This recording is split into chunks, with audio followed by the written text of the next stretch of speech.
সাহাবীরা বললেন, ইয়া রাসূলুল্লাহ, আপনি রাজি হয়ে যান, আবু জেহেলের ঘোড়ার সাথে আপনার ঘোড়ার দৌড় প্রতিযোগিতা হবে।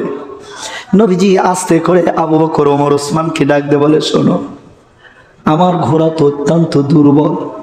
আমি কোনো সপ্তাহে একবার খাইতে দিই, কোনো সপ্তাহে 2 বার খাইতে দিই। আমি নিজেই খাবার পাই না, ঘোড়াকে কি খাওয়াবো?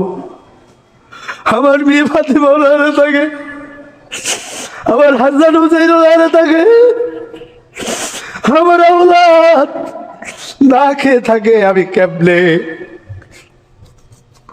ঘোড়াকে ভালোভাবে খাওয়ায় মোটা তাজা করবো? আমি প্রতিযোগিতায় যেতে চাচ্ছি না। আবু বকর বলে, নবীজি, যে আল্লাহ আমাকে চর খাওয়া থেকে বাঁচায়, ওই আল্লাহ আপনার ঘোড়া প্রতিযোগিতা বিজয় দিয়ে দিবে।